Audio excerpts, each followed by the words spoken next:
Assalamualaikum warahmatullahi wabarakatuh. Kembali lagi bersama saya Anissa Nur Fadila. Di video kali ini saya akan membahas tentang pengairan pasang surut, rawa, dan sungai. Video ini dibuat untuk memenuhi salah satu tugas mata kuliah pengairan pasang surut. Rawa pasang surut. Lahan rawa pasang surut berada di sepanjang pesisir dan sepanjang luas sungai bagian hilir, di mana regime sungainya dipengaruhi oleh pasang surut air laut. Pengaruh pasang surut ini menyebabkan terjadinya semacam pembendungan, sehingga permukaan air sungai naik dan meluapi lahan-lahan sekitarnya. Untuk genangan air pada lahan dapat pula berasal dari air hujan yang tertahan, yang tidak dapat keluar dari lahan. Sebagian lahan rawa tertutupi oleh air pasang dari sungai-sungai besar di sekitarnya. Potensi lahan rawa pasang surut. Potensi pemanfaatan lahan rawa selain ditunjukkan untuk pengembangan lahan pertanian yang produktif, berfungsi pula sebagai sumber daya alam serta sebagai lahan konservasi. Berdasarkan potensi curah hujan dan iklim yang terjadi di daerah rawa pasang surut, maka sebagian besar daerah rawa pasang surut di Indonesia berpeluang ditanami padi 2 kali dalam setahun. Kendala lahan rawa pasang surut. Aspek yang menghambat pengembangan lahan rawa antara lain yaitu aspek air. Aspek air yaitu ada tata air, banjir, kekeringan, pH, salinitas, dan lain-lain.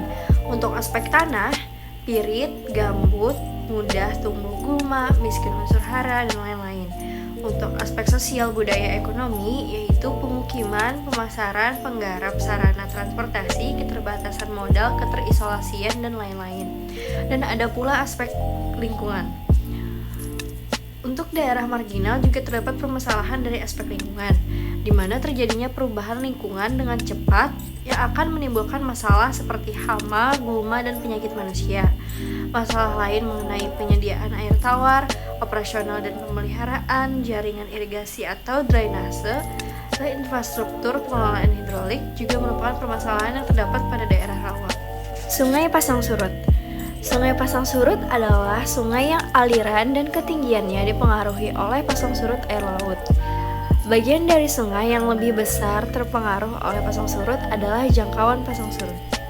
Pemanfaatan sungai pasang surut.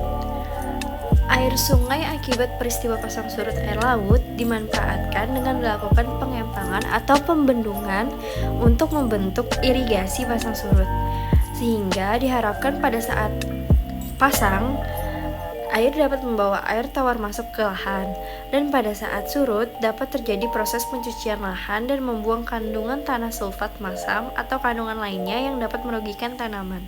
Kesimpulan, lahan rawa pasang surut berada di sepanjang pesisir dan di sepanjang ruas sungai bagian hilir, di mana regime sungainya dipengaruhi oleh pasang surut air laut.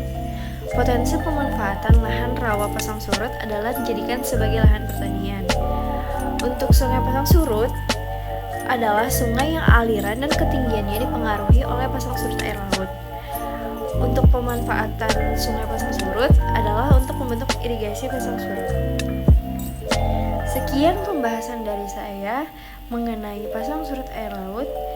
Thanks for watching. Assalamualaikum warahmatullahi wabarakatuh.